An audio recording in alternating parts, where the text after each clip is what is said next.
अस्सलाम वालेकुम। आज पीर है और अक्टूबर की 11 तारीख। पाकिस्तान में शाम के 7, भारत में 7:30 और यहाँ वाशिंगटन में दिन के 10 बजे हैं। वॉइस ऑफ अमेरिका वाशिंगटन की उर्दू सर्विस से खबरों के बुलेटिन के साथ फैज़ जलानी हाजिर खिदमत है। अपने सुनने वालों को बताते चलें कि खालिद हमीद आज छुट्टी पर हैं, कल से वो आपके साथ होंगे। तो आइए खबरों का बाकायदा आगाज करते हैं। पाकिस्तान के मारूफ और मुमताज एटमी साइंसदान डॉक्टर अब्दुल कदीर खान को इस्लामाबाद के H8 कब्रिस्तान में सरकारी एजाज के साथ सुपुर्द खाक कर दिया गया। इससे कबल मरहूम की वसीयत के मुताबिक इस्लामाबाद की फैसल मस्जिद में उनकी नमाज जनाजा अदा की गई, जिसमें सैकड़ों अफराद ने शिरकत की। पाकिस्तान के सरकारी टेलीविजन के मुताबिक उन्हें फेफड़ों में तकलीफ के बायस इतवार की सुबह अस्पताल मुंतकिल किया गया, लेकिन वो जानबर न हो सके। पाकिस्तान में उन्हें जौहरी और प्रोग्राम का खालिक और मोहसिन पाकिस्तान समझा जाता है। अलबत्ता 2004 में जौहरी टेक्नोलॉजी के फैलाव के स्कैंडल में उनका नाम भी सामने आया, जिसमें उन पर इल्जाम आयद किया गया कि वो ईरान, शिमाली कोरिया और लीबिया को मुबैना तौर पर जौहरी टेक्नोलॉजी मुंतकिल करने में मुलव्विस थे। पाकिस्तान के वजीर आजम इमरान खान, ऑपोजिशन लीडर शहबाज शरीफ समेत पाकिस्तान की सियासी और समाजी शख्सियात ने डॉक्टर अब्दुल कदीर खान के इंतकाल पर गहरे रंजो गम का इजहार किया है। इससे कल पाकिस्तान के वजीर दाखिला शेख रशीद अहमद ने सहाफियों से गुफ्तगू करते हुए कहा था कि डॉक्टर अब्दुल कदीर की तदफीन सरकारी एजाज के साथ की गई। उनका कहना था कि मुल्क भर में एक रोजा सोग, जबकि इतवार के रोज कौमी परचम भी सरनगू रहा। उन्हें पाकिस्तान के सबसे बड़े सिविल अवार्ड निशान इम्तियाज और सदारती अवार्ड से भी नवाजा गया था। अमेरिका ने कहा है कि तालिबान से कतर के दारुल हुकूमत दोहा में होने वाली बिल मुशाफा मुलाकात वाज़ेह और पेशवाराना थी, जिसके दौरान मुख्तलिफ अमूर पर मुज़ाकरात किए गए। अमेरिका के महकमा खारजा के तर्जमान नेड प्राइस ने इतवार के रोज एक बयान में कहा कि अमेरिकी वफ्द ने हफ्ते के रोज तालिबान रहनुमाओं पर मुश्तमिल एक वफ्द से मुलाकात की है, जिसके दौरान सिक्योरिटी और दहशतगर्दी पर तहफ़्फ़ुज़ात समेत दीगर अमूर पर बातचीत हुई। खबरसां इदारे रॉयटर्स के मुताबिक नेड प्राइस ने कहा कि इस मुलाकात में अमरीकी अफगान शहरियों और गैर मुल्कियों के अफगानिस्तान से इनखला के लिए महफूज रास्ता फराहम करने, अफगानिस्तान में इंसानी हकूक और अफगान माशरे में खवातीन और लड़कियों की वाज़ेह शमूलियत के मामलात भी ज़ेर गौर आए। उन्होंने कहा कि तालिबान से मुज़ाकरात के दौरान अमरीका की जानिब से इंसानी हमदर्दी की बुनियाद पर अफगान अवाम को बराह रास्त इमदाद की फ्राहमी पर भी बातचीत हुई है। नेड प्राइस का कहना था कि तालिबान से होने वाले मुज़ाकरात पेशवाराना थे, तहम अमरीका तालिबान को बयानात पर नहीं बल्कि उनके इक़दामात पर परखेगा। तालिबान के अफगानिस्तान पर कंट्रोल के बाद अमरीका और तालिबान रहनुमाओं के दरमियान ये पहला बाज़ाबिता रूबरू राबता है। नेड प्राइस ने इस मुलाकात के हवाले से ये नहीं बताया कि आया इस मौके पर कोई मुआहिदा भी तय पाया है या नहीं। उधर तालिबान और अमरीकी हुक्काम के दरमियान पहली बाज़ाब्ता मुलाकात के बारे में तालिबान की प्रेस रिलीज में कहा गया है कि अमरीका और अफगानिस्तान में तालिबान की हुकूमत के वफूद के दरमियान 2 रोज़ा बातचीत अच्छी रही। मुलाकात के दौरान सियासी अमूर पर तफसीली तबादला ख्याल किया गया और तालिबान हुकूमत समझती है कि मुआहिदे का मुकम्मल निफाज मसाइल के हल का बेहतरीन तरीका है। वो दोहा मुआहिदे का हवाला दे रहे थे और इंसानी इमदाद को सियासी मसाइल से मुंसलिक नहीं किया जाए। अमरीकी नुमाइंदों ने कहा कि वो अफगानों को इंसानी इमदाद फराहम करेंगे और दीगर इंसानी तंजीमों को इमदाद पहुंचाने के लिए सहूलियात भी फराहम करेंगे। तालिबान वफ्द ने इंसानी इमदाद का खैर मकदम किया और कहा कि वो फलाही ग्रुपों के साथ ताउन करेगा ताकि शफाफ तरीके से मुस्तहिक अफराद को इंसानी इमदाद पहुंचाई जा सके और गैर मुल्की शहरियों की नकलो हरकत में मदद फराहम की जा सके। मीटिंग के दौरान तमाम मुत्तल्लिका अमूर के बारे में तफसीली बातचीत हुई और सिफारती ताल्लुकात को बेहतर बनाने की कोशिश पर भी बात की गई। मीटिंग में बातचीत अच्छी रही और इसे अफ़हाम व तफ़हीम का अच्छा मौका समझा गया। इस बात पर भी इत्तेफाक किया गया कि अगर जरूरी हुआ तो मुस्तकबिल में भी इस तरह की मुलाकातें की जाती रहेंगी। अमरीका और बरतानिया ने पीर के रोज अपने शहरियों को खबरदार किया है कि वो अफगानिस्तान में होटलों में जाने से गुरेज करें। इससे चंद रोज कबल एक मस्जिद में अफगानिस्तान में सरगर्म दाश ग्रुप के इस्लामिक स्टेट खुरासान ने हमले की जिम्मेदारी कबूल की थी। इस हमले में दर्जनों अफराद हलाक हो गए थे। तालिबान की हुकूमत IS खुरासान अफगानिस्तान ग्रुप के खतरे पर काबू पाने के लिए जिद्दोजहद कर रही है। अमरीकी महकमा खारजा ने इलाके में सिक्योरिटी खतरात का हवाला देते हुए कहा कि अमरीकी शहरी जो सरीना होटल में या इसके करीब हैं, उन्हें वहां से फौरी तौर पर निकलना चाहिए। बरतानिया के foreign Commonwealth and development office ने मजीद कहा कि बढ़ते हुए खतरात की रोशनी में यह मशवरा दिया जाता है कि होटलों में क़याम न करें, खासतौर पर काबुल में, जैसे कि सरीना होटल। तालिबान के कब्जे के बाद से बहुत से गैर मुल्की अफगानिस्तान छोड़ चुके हैं, लेकिन कुछ सहाफ़ी और इमदादी कारकुन दारुल हुकूमत में मौजूद हैं। भारत और चीन के जानिब से लद्दाख में जारी कशीदगी को दूर करने के लिए मुज़ाकरात एक बार फिर नाकाम हो गए। इसके लिए दोनों ने एक दूसरे को जिम्मेदार ठहराया। इतवार के रोज तकरीबन 10 घंटे तक जारी मुज़ाकरात के बाद पीर की सुबह को भारतीय आर्मी की तरफ से एक बयान में कहा गया कि मुज़ाकरात के दौरान भारत की जानिब से तनाज़ात को हल करने के लिए तजवीज़ें पेश की गईं, लेकिन चीन ने बकौल उसके उन्हें तस्लीम नहीं किया और न ही पेशरफ्त के मुताल्लुक से कोई तजवीज़ रखी, जिसकी वजह से मुज़ाकरात का कोई नतीजा बरामद नहीं हो सका।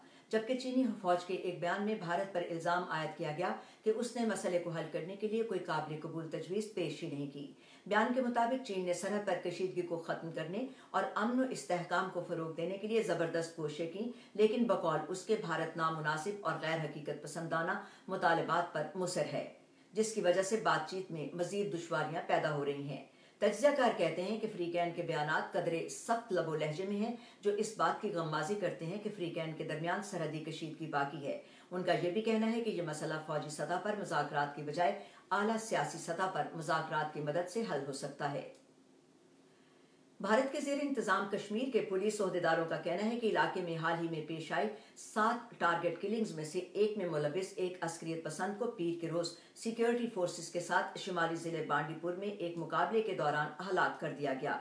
ओहदेदारों के मुताबिक इससे पहले बांडीपुर के मुख्तलिफ इलाकों में डाले गए छापों के दौरान हलाक होने वाले अस्करियत पसंद इम्तियाज अहमद डार के 4 साथियों को भी गिरफ्तार कर लिया गया। पुलिस ने कहा कि इन 5 का ताल्लुक द रेजिस्टेंस फ्रंट TRF से है, जो टारगेट किलिंग्स और दहशतगर्दी के लिए कई दूसरे वाकयात का जिम्मेदार ठहराया जाता है। पुलिस हुक्काम का दावा यह है कि RTF असल में कलदम अस्करी तंजीम लश्कर तैयबा का एक शेरो ग्रुप है। लश्कर तैयबा और TRF ने इस इल्जाम की बारहा तरदीद की है।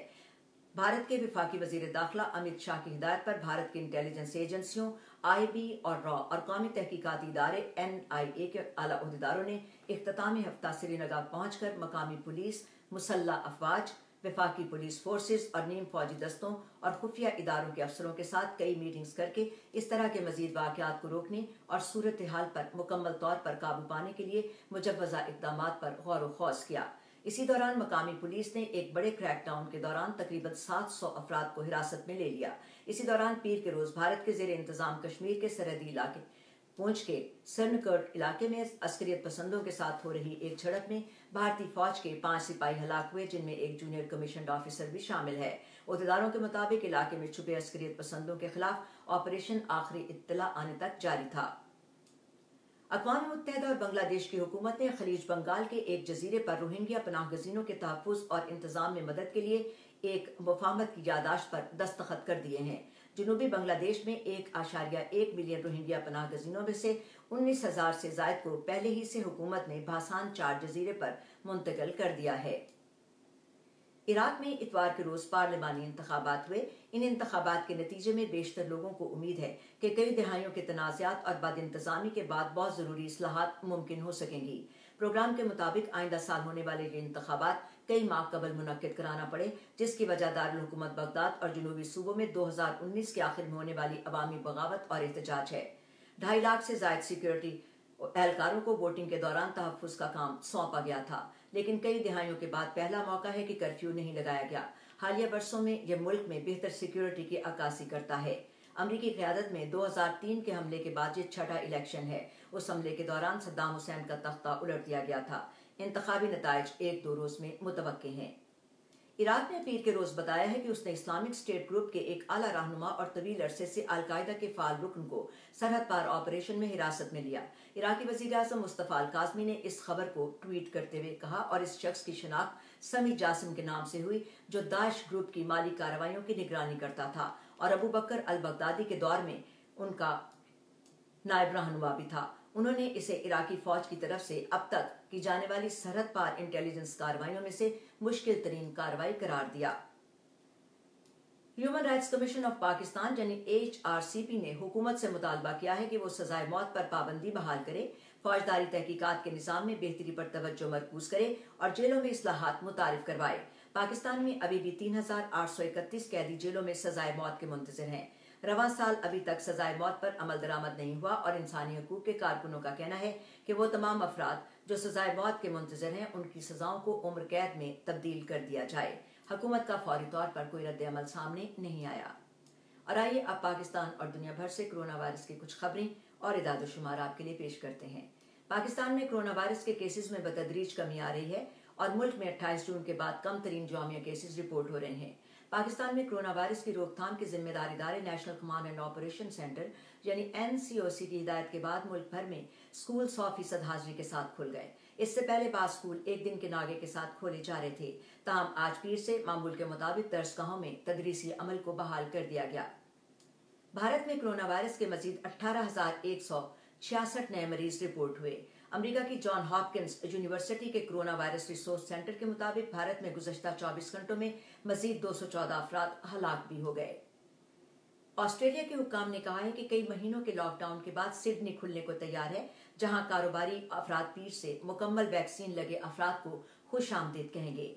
रियासत के प्रीमियर ने कहा कि रियासत अपने 70% लोगों को मुकम्मल वैक्सीन लगाने की हद तक पहुंच चुकी है और कुछ पाबंदियां नरम करने और कई कारोबार खोलने को तैयार है।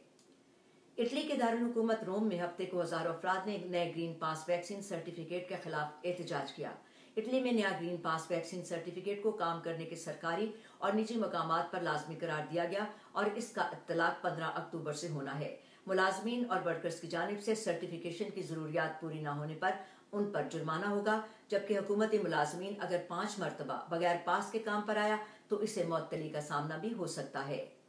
और साउथ वेस्ट एयरलाइंस ने हफ्ते के आखिर में सैकड़ों परवाजें मंसूख कर दी और इसके लिए फ़ज़ाई ट्रैफिक कंट्रोल के मसाइल और मौसम की सूरत हाल को मोर्द इल्जाम ठहराया। फ्लाइट ट्रैकर के मुताबिक एयरलाइन ने इतवार शाम 5 बजे तक 1000 से ज्यादा फ्लाइट्स को मंसूख किया था, जो उसके अपने प्रोग्राम यानी शेड्यूल का कोई 28% हिस्सा था। साउथ वेस्ट ने एक बयान में कहा कि वो सूरत हाल को मामूल पर लाने के लिए तुंदही से काम कर रहा है और सार्फिन को अपनी वेबसाइट पर अपनी बुकिंग दोबारा करने की भी इजाजत दे रहा है। और आज अमेरिका में कोलंबस डे के मौके पर वफाकी तातील है।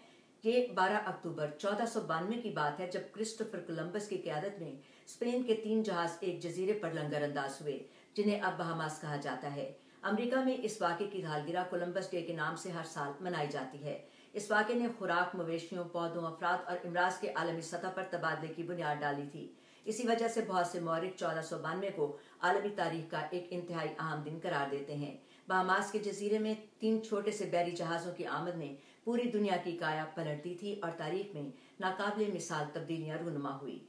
इसी बारे में मजीद तफसीलात हमारी वेबसाइट पर इदारे में देखेगा। और अब खबरें भी खत्म करते हैं, ये बताते हुए कि आप हमारा ये फेसबुक बुलेटिन, पॉडकास्ट और ट्विटर पर भी सुन सकते हैं। बराए करम इसे शेयर करना न भूलिएगा। अब बेहतर जिलानी को भी इजाजत दीजिए। खुदा हाफिज।